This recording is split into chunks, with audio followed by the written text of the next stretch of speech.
It's really a pleasure here to be able to introduce these two fine gentlemen that are sitting in front of you. Someone who's been in financial inclusion for over 20 years, a senior economist at my former agency, USAID, who has collaborated with the Gates Foundation and with the Economist Intelligence Unit on financial inclusion research, and now the senior specialist at the IDB. A round warm of applause for Sergio.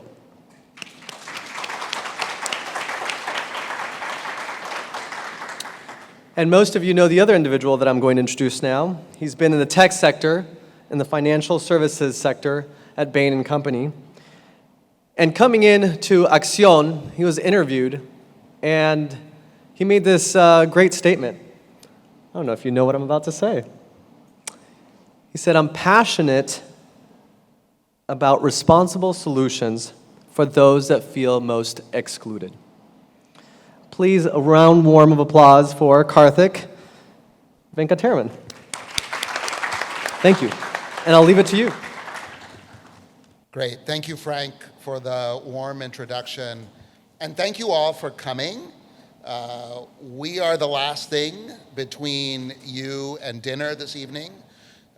Many of you had the amazing experience of this afternoon and joining the field visit to Banco Palmas.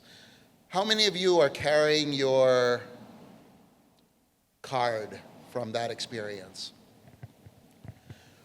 I want you all to think about two things as we have this conversation, and we want it to be a conversation over the next half an hour or so, debriefing our experience this afternoon.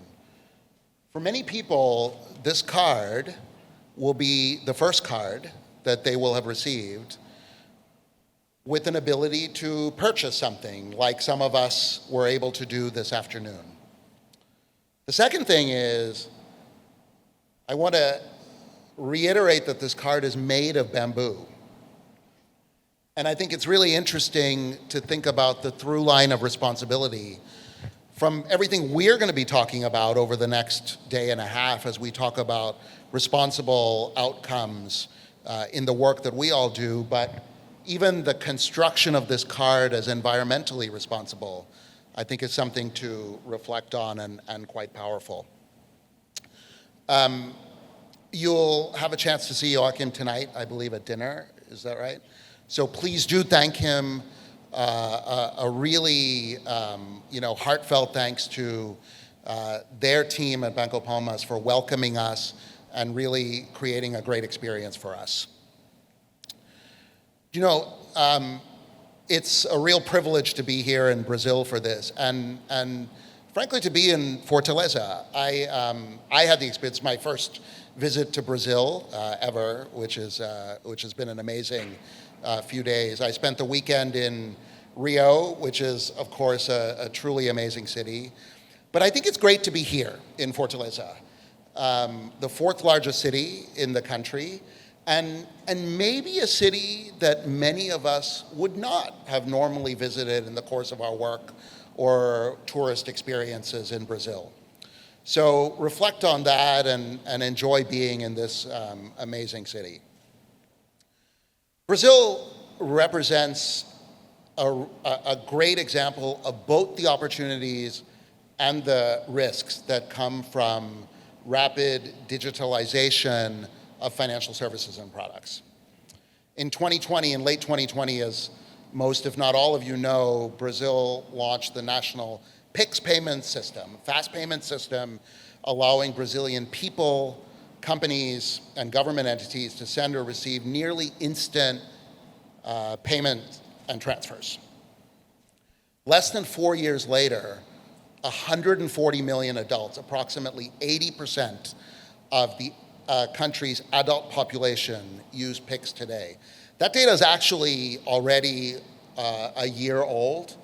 And one thing to note is of that 140 million, over 70 million had not used an electronic payments method in the year prior to the introduction of Pix. Yet amid this exciting and rapid growth, there are also looming concerns. Recent reports indicate that nearly 72 million Brazilians defaulted on loans in 2023, And in a country where over half the population identify as black or mixed race, there is a great deal of, and frankly, in the period from 2017 to 2022, rising inequality. 1/3 live under the poverty line and are at risk of facing algorithmic racism from that black or mixed race population. And it's important to remember that over 60% of the Amazon basin is in Brazil. And so this is a country that faces significant risk from climate change, which will likely exacerbate existing inequities in the country.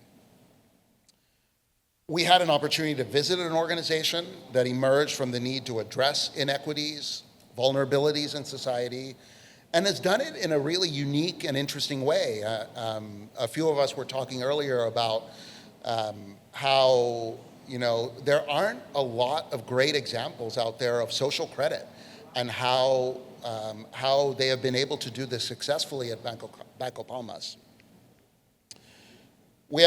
I think all of us will have a lot more questions than answers at this point, and probably lots of curiosity about what Banco Palmas is doing. But I do think it's clear that they've been able to use Brazil's digitalization initiatives in their own mission, and some of their work well predates that digitalization at the country level. But before I go further, I do want to hear from all of you. In one word or phrase, describe what you found the most exciting from today's visit. Yeah, a lot of words that we would expect: innovation, creativity, people. But I think it's clear that the word that looms largest on this page is the word community, right? I mean, the bank has its origin in a principle of solidarity around the community, and I think it's clear that one of the things that's most exciting about what they've done is that they have started with the financial need and built into lots of interesting innovation around community needs more broadly, right? Connections to the real economy through understanding the products and services people need, whether those are agricultural products or consumer products of various sorts. Understanding how to influence and strengthen the supply chains in some of these products through not only supporting local businesses that are in those products, but doing some of their own capacity building in giving people tools and skills for employment. So I think if we sort of step back and think about this more broadly, this idea of financial services and products as a driver of social engagement is something that I think we all experienced in a really beautiful way this afternoon. So with that, I'd love to turn to my colleague Sergio and hear some of your reflections, Sergio, on what did you find most interesting and exciting about this afternoon? Thank you very much. And first of all, thanks to the organizer for inviting me. This was an amazing experience. And before starting a couple of comments, I want to ask a similar question that was made. Who has lost his or her iPhone or phone or smartphone ever? No. At least less people than the one who had the card. So I think that shows that probably the most precious thing right now is your iPhone, or I'm going to repeat, your smartphone. And I wonder if we go to the neighborhood, to the Banco Palmas neighborhood, if it's the same. So probably everybody has a phone and a smartphone. So it tells you how technology is moving forward and the tools that we had.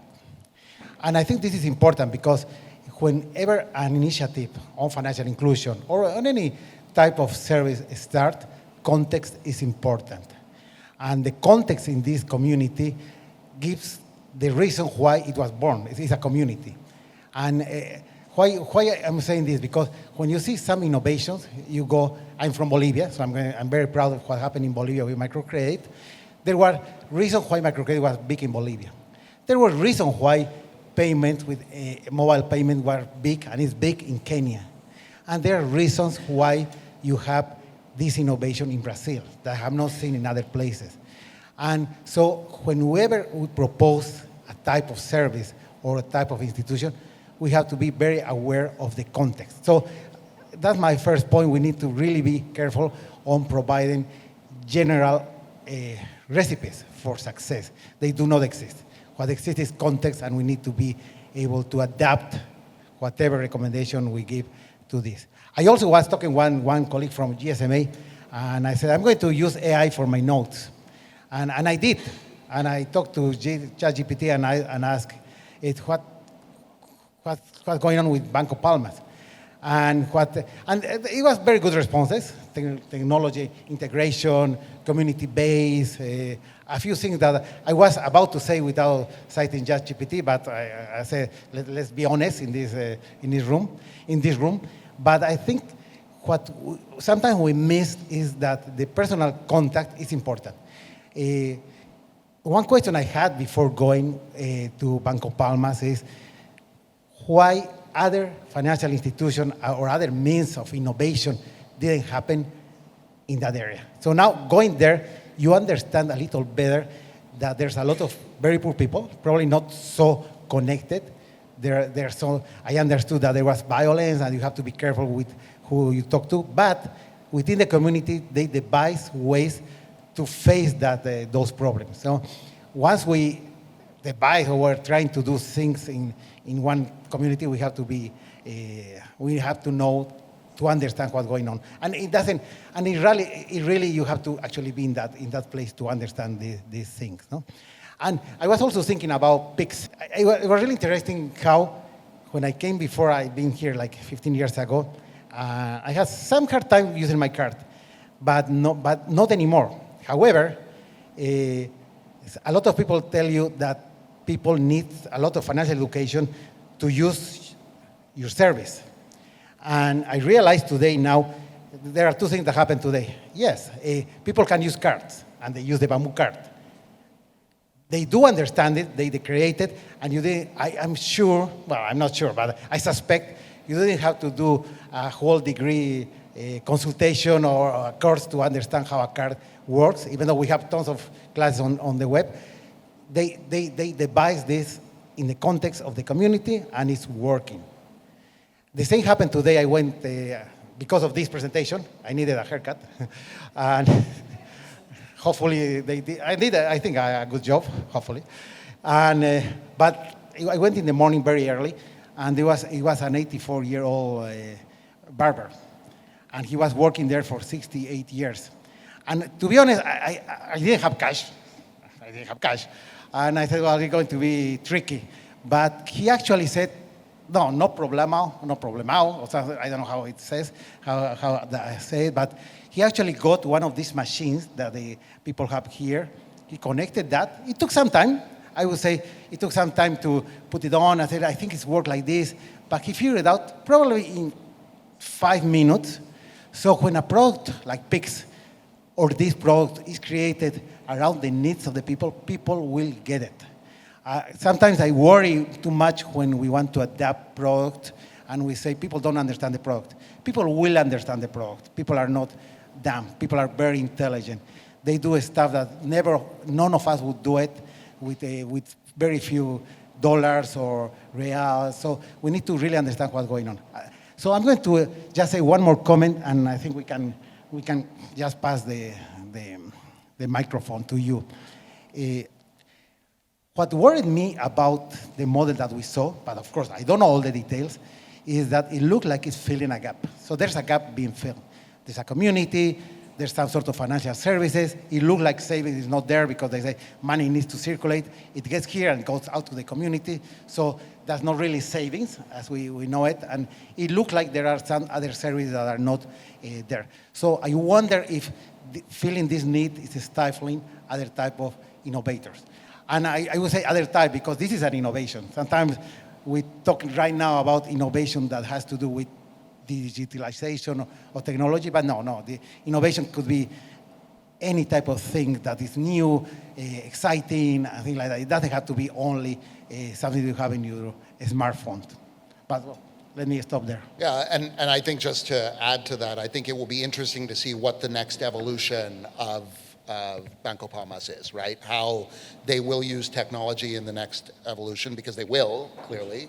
They will. I mean, we saw the people in the room and the work they're doing, and they will evolve. I think there's also a question around how do you scale a business like this? I'm not certain that that is the goal of Banco Palmas exactly in the communities that they're serving, but it would be interesting for us all to collectively think about what are some of the lessons from this, right? That we might, carry away as we think about the links between financial services and social engagement, which are things that they have done particularly impressively. Let's turn it over to you, all of you. Would love to hear from some of you. What did you find interesting? And we'll bring the microphone around. Paul. This, excuse me, this might be one of those things that's more of a statement than a question, but I guess I could phrase it as a question. I think, Karthik, you mentioned this is a really good example of financial inclusion leading to social engagement. Actually, I would flip it and actually think this is it was a wonderful example of community and togetherness and fun that led to financial inclusion. Yeah. And I wonder if often the people in this room are quite, we're finance people, but nobody wants to think about finance, right? That's not the end game. So what can we learn from this in terms of making things social, making things fun, that actually encourages people to enter into the sort of digital financial services? So I guess, is there a question in there? Probably not. But wondering where the causation is, right? Is it social engagement leading into financial inclusion, or is it financial inclusion leading into social engagement?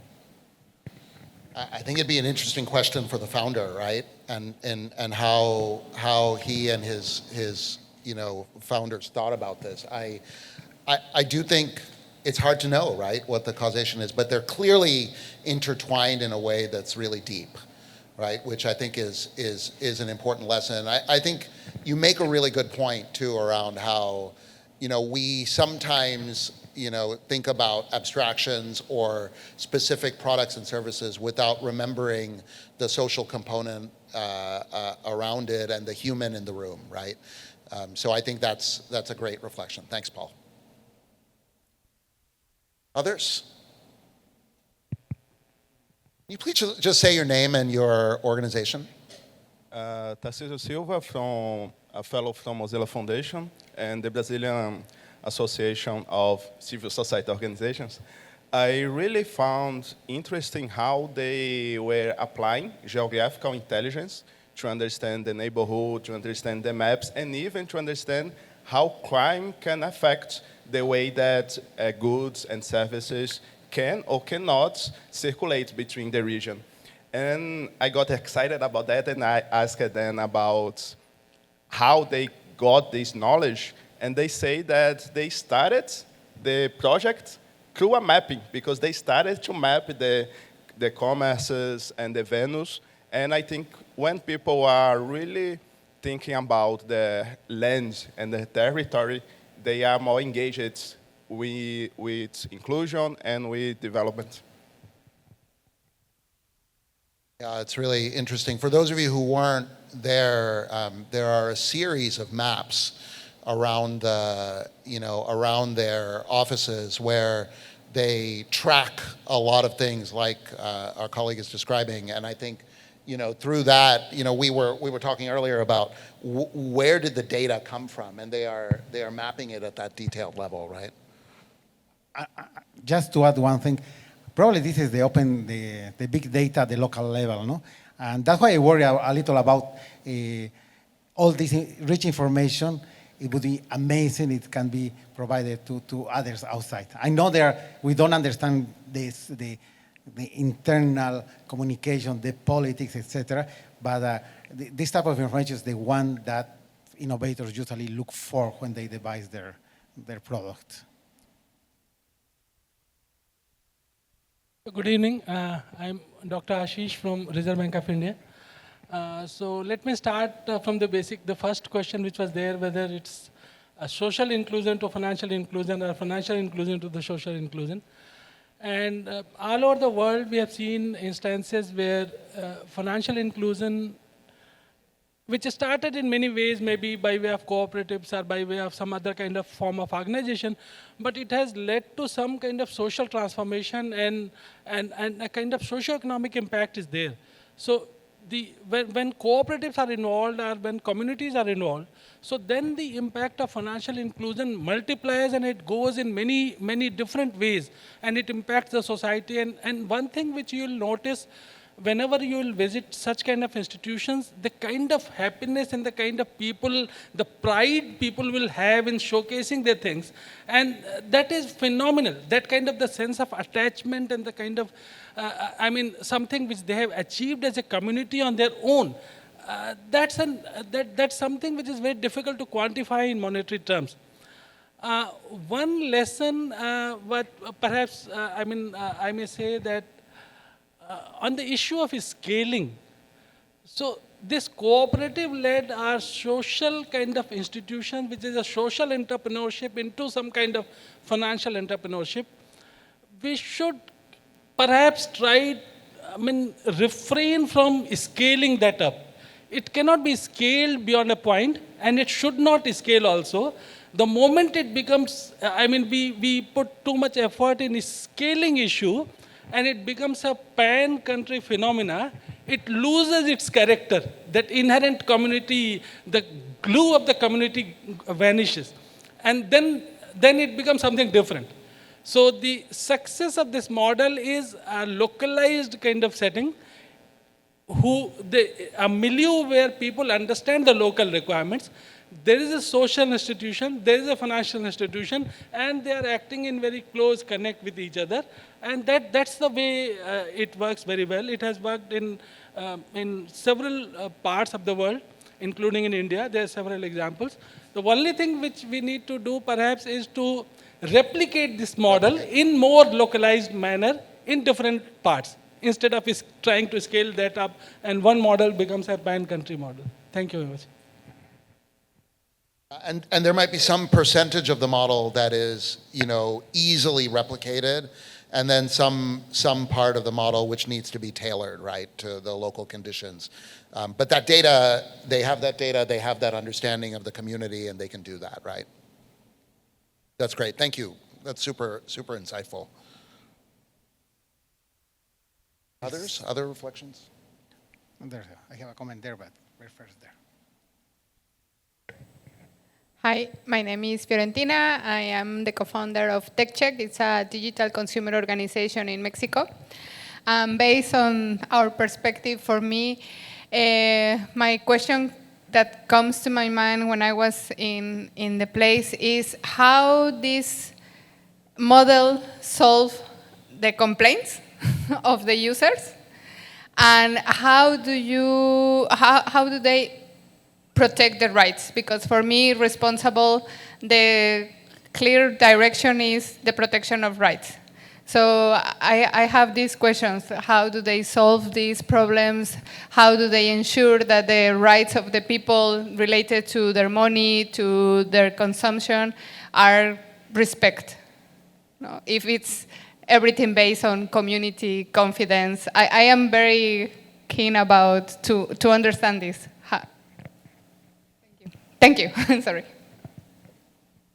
I don't know if anyone has ideas, because I didn't hear that there is an authority related to the consumer rights, or if someone complains, how can I ask to solve my problem? I don't know the answer to your second question. I think it's a great question. I do think the complaint handling and the customer service, we did see a bit of that. I think it's a pretty, individualized and high-touch model. I mean, we saw people in the room, I think, answering emails and taking phone calls on this sort of thing. It's maybe small enough that they can do that at that level. But I think your broader question around responsibilities and rights are a great one. I wanted to combine a couple of the comments. Number one, we said this is financial inclusion, but when you go to these communities, this is their financial system. This is the way they live. So even the wording for them it should be very careful. This is what they do. From our point of view, social inclusions, but at the end of the day, this is how they live. And you were right. Sometimes some of these topics usually are solved within the community if the experience, the innovation itself is very, very small.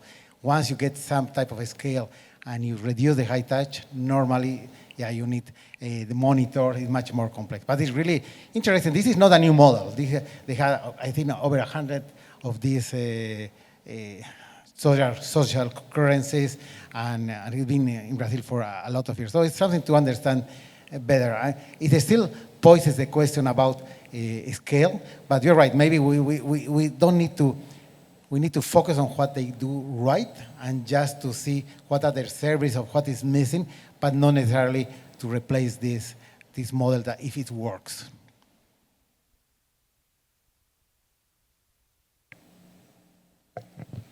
Hi, everyone. I'm Ronaldo from the Central Bank of Brazil, so I like just to make some quick comments. Adding to the very nice comment from our colleague from the Central Bank from India, there are actually quite a number of other experiences like that in Brazil. Some colleagues are from here, but I think that we have at least more than 100 similar community banks like that around the country. So yeah, you're right. Like it has to be like they have to feel that they own the community, own it. But the good thing is that Joaquin's idea of bringing the digital side of it helped, like kind of making this like a net, you know. So it's very interesting. And then partially answering your question, I can say that the central bank does not supervise this kind of banks, you know. So this kind of social community experiences.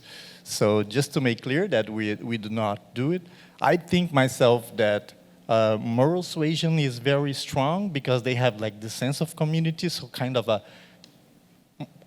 everybody knows everybody, you know. So I mean, I don't see that they have like quite a big problem with that. But I think that Joaquin will be here later, so maybe you can ask him personally. Thank you.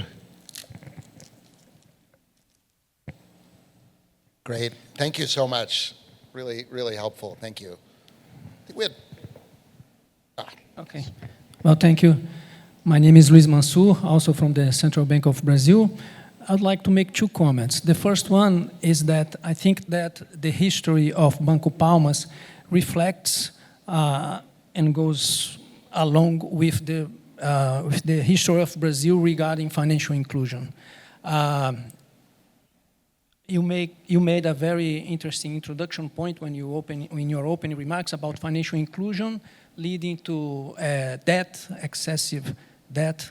And when Banco Palmas started, and we had the opportunity to visit them 10 years ago, that was my second visit there at Banco Palmas. When they started, their reason was to provide access to financial services because there was no access in that community, right? So one would think that he would become obsolete with time because now we have peaks. I mean, access is everywhere in Brazil. We don't need Banco Palmas anymore there, but they didn't become obsolete because they shifted. Now, their main goal is perhaps not provide access, but credit for those who cannot have credit anymore because they are over-indebted and the banks will not provide them with credit. So I want you guys to take this back home when you think about your financial inclusion policies. I like very much your sentence, which is bridging inclusion and innovation to improve people's lives. So I think that should be the main objective of financial inclusion, is to improve people's life. This is the whole motto of the Brazilian presidency for the GPFI in 2024. So I think that this visit was very helpful for us in comprehending this. So, and the second point I want to make is that everybody here is focusing on the digital aspect of Banco Palmas, on the innovation, on him providing access, on scaling up. But I think that his success, the success of the business, is that he built an ecosystem, right? It's not only the financial branch. He has producers, he has retailers, so he has a whole ecosystem. He trains people, he provides cultural events, gastronomic events. So, I mean, the guy is a genius. He built an ecosystem, and that's the reason for his success. It's not only, we cannot be blinded by the digital aspect or the financial aspect of Banco Palmas. Banco Palmas is a successful story because of its ecosystem. That's it. Thank you. Really, really helpful. Thank you so much. Any final comments? Yes, please. Hello. Yeah, this is myself, Harsha Bhaumik. I'm from Ministry of Finance, India. First of all, a lot of thanks for giving us this wonderful exposure and the visit to this bank. It's a community bank. And I think the experience was quite eye-opening, how to do a social inclusion through the route of financial inclusion and the synergies between them. But I was really curious because the whole model which talks about the social currency, converting the social currency to the fiat currency with a discount rate, and then you actually kind of produce something, you give your waste products of your home, and then get some social currency and buy something which is of your requirement, like food or any other stuff from the same community. So I guess there should be some kind of a pricing mechanism which the bank had built, so which again is which is informal actually, and what is the economics behind it. And I think there's a lot of economics behind it which maybe is to be learned, or I'm curious about to know the economics behind it because it's quite intricate. And how do you make it sustainable? Because we are talking of responsible. I think sustainable and responsible is synonymous. So how do you do this kind of a thing in this whole community-based thing? So that is what my experience has been. Thank you. Yeah, agree with all of that. Yeah, so I'm Mercedes. I'm the CEO and co-founder of Kipu. We use AI for MSME lending in Colombia. So I will talk from my personal experience. Banco Palmas was my inspiration to create Kipu back then. And I studied the case of Banco Palmas and the other community banks in Brazil, specifically dinheiro, the local currency. So the first idea I had before what we are doing now, we pivoted, was building social currencies in informal settlements in Colombia. So we launched that idea in several informal settlements, and it didn't work. So basically, I think that the scaling issue is really focusing on, okay, it worked because there is a sense of community and trust. And trust is such a key thing that obviously me as a woman coming from a tech university trying to build these scalable social currencies was not working because they were not trusting one another in the communities where we tried to implement it, and they were not trusting us, right? So I think that I agree with what you were saying on it's okay if the solutions are not scalable and if they find that sense of community, right? So yeah, my story is a story of failure and inspiration at the same time. I want to thank you for bringing in this concept of trust here. I think it's actually really important and connects back, I think, to your question earlier about responsibilities and rights and our comments from our friends at the central bank, right, on what drives, I think this to work, right, in this community. I'd love for you all to continue the conversation over dinner. There's a lot to think about from this experience today and lots to unpack further. So, if you have further questions, raise them this evening. I'm sure it will come up again over the next couple of days. Let me just link a little bit what we saw today. We we wanted to get you sort of out into the field to experience something on the ground locally. Before we link into tomorrow's agenda, right, where we will talk a lot about the topics that you have raised in this last half an hour with a bit more detail. We'll start with a systems level view by examining the rails that enable the delivery of digital financial services, DPI. We'll then talk about the rules that determine how some of these systems work, data governance. And then finally, we'll talk about some of the opportunities and challenges from a specific product category that is digital credit, and have the opportunity to hear from providers that have been innovating to deliver financial services responsibly. I want to end by saying that RFF is really unique in many ways. As we go over the next day, please use the discussions to really think about this from your unique point of view. You might be a practitioner, a policymaker, a researcher. Please raise the questions that you have from your point of view, the questions that no one else is asking, and please keep that end customer in the back of your mind at all times, right? No matter what perspective you are coming in from. We ask you tomorrow to contribute to some of the information gaps that we know we have. There are a lot more questions than answers at this point. And identify areas that you can contribute to so that when we gather next year or in the interim period, because we'd like this conversation to be an ongoing one, we've made progress in what we want to achieve as we continue to have these conversations. I'm sure we will have more questions next year than we do this year. That's just the nature of this. But the answers we come up with will hopefully push the needle and kind of move our collective consciousness further towards what we all want: a greater trust in financial systems, equitable growth opportunities, and a safe and secure environment where consumers feel their interests are protected.